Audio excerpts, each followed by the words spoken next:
What's going on, guys? It's your boy Starlight William Magician here, back with another deck profile. And in this deck profile, I'll be showing you my Royal Knights deck profile.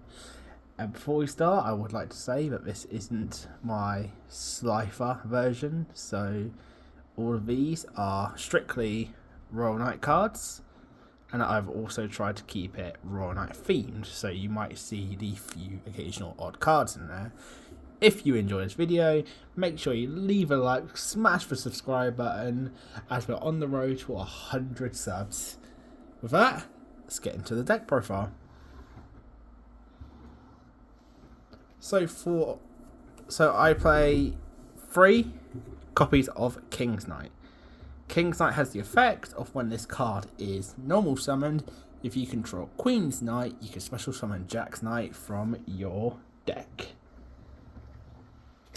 Now I played 3 copies. I played 3 copies of Queen's Knight, and then I play 2 copies of Jack's Knight. I find these ratios work really well in this deck because I thought I've tried running the 3 Jack's Knight, but I did brick a lot on it. But then normally you'd want to see quite a lot of these so you can get into your plays. Then I also play 2 copies of Joker's Knight.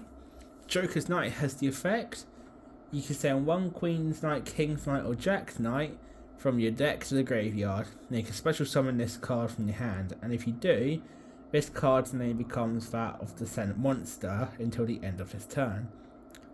And then during the end phase, if this card's in your graveyard, you can target 1 other light monster in your graveyard, shuffle that into the deck, and if you do, add this card from your deck to your hand. So this card's just an easy special summon, and then not only that, if this card's sent to the graveyard, you can return either your kings, your queens, your jacks back from your graveyard to your deck. And last, for the monsters, I play 2 Imperial Boas. Imperial Boa has the effect, if you control no monsters, you contribute this card, and then you can take 2 different monsters from your deck among Queen's Knight, King's Knight or Jack's Knight, and either add them to your hand or special summon them, which this card's just brilliant as it's just an easy 2 special summons off the get-go. And then that will allow you to get into your actual deck a lot faster. That is it for the monsters. Let us get into the spells. So for the spell cards, I play 3 copies of Unexpected Die. Unexpected Die has the effect, if you control no monsters, you can special summon 1 level 4 or lower normal monster from your deck. So say for instance you have a Queen's Knight and this in your hand at the same time. You can also you can activate Unexpected Die. Or sorry, if you have a King's Knight in your hand but you don't have queens, you can activate Unexpected Die to summon your queens, normal summon your kings to get into jacks, and then you've already got all 3 Royal Knights on the field. Or you can just use Unexpected Die to grab special summon whatever you need from your deck to then help you get into a combo. I then play 3 copies of Joker Stray. Joker Stray is an amazing card in this deck because it has the effect, you can discard 1 card, special summon 1 Queen's Knight from your deck, and then add 1 King's Knight from your deck to your hand. And then you can normal summon your King's Knight. You can normal summon your King's Knight. And then basically, you cannot special summon monsters from the extra deck. You cannot special summon monsters from the extra deck for the rest of the turn except light warrior monsters. And during the end phase, if this card's in your graveyard, you can target 1 light warrior monster in your graveyard, shuffle it into the deck, and you can add this card back to your hand, which is just an amazing effect, again, to help you get your Royal Knights monsters onto the field. I then play 3 copies of Swords of Arena Light. Again, like I stated in the start of the video, I try to keep it more like warrior kind of themed, so Swords of Arena Light fits quite well because of the swords. And then not only that, it's a decent card because if you don't have what you need, or if you need some time to stall, you can play Swords of Arena Light, as it has the effect, flip all monsters your opponent control face up. This card remains on the field for 3 of your opponent's turns. While this card is on the field, your opponent cannot declare an attack, which is just a great card for stalling.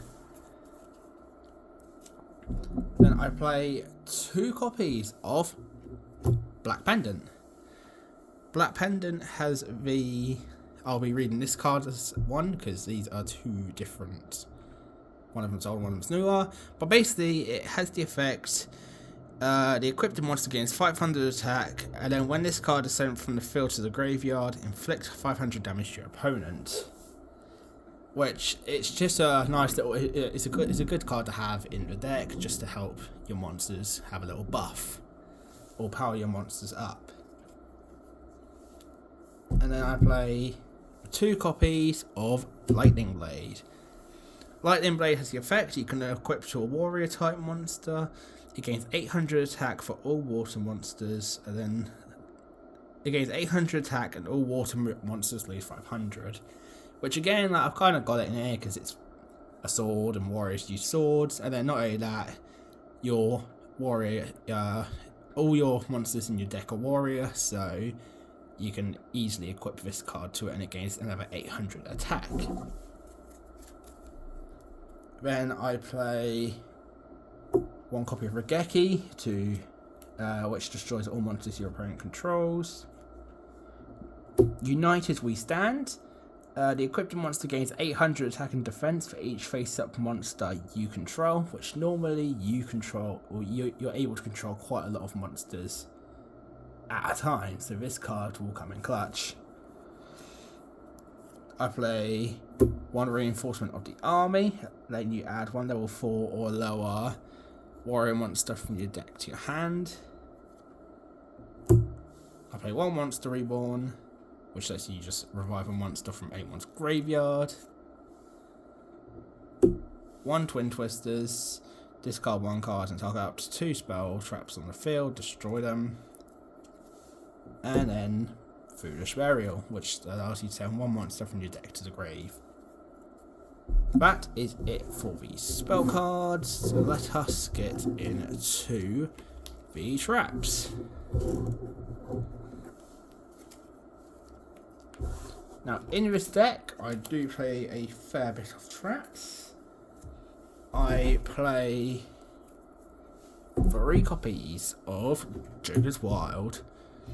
Joker's Wild is a great card in this deck because it has the effect on during the main phase or battle phase, you can send 1 spell from your deck to the graveyard. Then this card basically becomes that spell card's effect, which normally you would send to your graveyard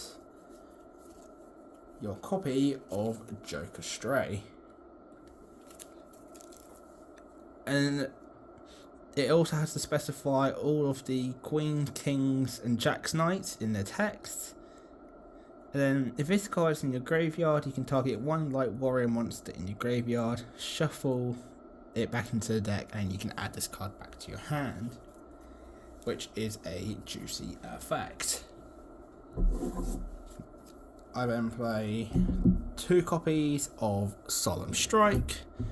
Solemn Strike's just in here to help the deck out, because when a monster will be special summoned or a monster effect will be activated, you can pay 1,500 life points to negate it, and if you do, destroy this card. I play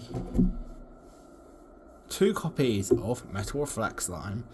Metal Reflect Slime has the effect, you can special summon this card in defense position, and then it's a Aqua monster level 10 with 0 attack and defense. 0 attack and 3,000 defense. And this card is also attributed, or this card is also classed as a tribute for free, which normally you would use for the Egyptian gods, but this is a Royal Knights deck, not my Egyptian god version. Then I play 1 copy of Mirror Force and 1 copy of Storming Mirror Force. That is it for the main deck. Let us jump into the extra deck. So for the extra deck, I play 2 copies of Arcana Extra Joker. Arcana Extra Joker is an amazing card in this deck because it has the effect, once per turn, when a spell, trap card, or monster effect is activated, target this face that card in the field. Sorry, my apologies. It has the effect, once per turn, when a spell, trap, or monster effect is activated, that targets this face that card in the field, or a monster that this card points to. Quick effect, you can discard the same type of card once the spell, trap, and if you do, negate the activated effects and destroy. Negate the activated effects. Then when this link summoned card is destroyed by battle or card effects. My apologies. If this card is destroyed by battle, you can special summon 1 level 4 lower warrior normal monster from your deck. And if you do, add 1 level 4 lower warrior monster from your deck to your hand, which is a decent effect. And then I play the 2 copies of Egyptian God Slime, because I have the trap card that lets you summon it, and it's just an easy 3000 attack and defense. And it also has the effect, must be either fusion summon or special summon from your extra deck by attributing 1 level 10 Archer monster with 0 attack, which is what your trap card's for.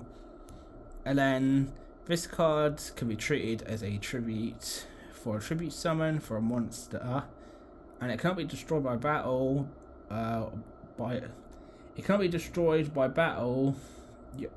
Your opponent's monsters cannot target this card for attacks, and your opponent cannot target this card with any card effects. Any monsters you control except Egyptian God Slime. So basically, you can make a invincible wall, if I'm correct, by actually just having 2 of these on the field, because if it can't be destroyed by battle or card effects, you just got to throw these 2 into defense, and then you've got yourself a wall. Then I also play for Xyz. I play 3 copies of number 39 Utopia. I play 2 copies of number 39 Utopia Ray. I play 1 copy of number 39 Utopia the Lightning. 1 Starlight Palladium Nemo. Palladium Nomo. Okay, 1 copy of Tyra's Keeper of the Genesis. And I play 1 copy of Constellar Pallades, which a lot of these are level 5 and level 4, so you can get into them, and quite a few of these are warrior cards, so you can again equip your spell to it. And then, as you see, I've got the Utopia package in there, so all of this does help your deck out. But that is it for my Royal Knights deck profile. I hope you enjoyed. Thank you all for watching, and I will see you next time. Starlight out.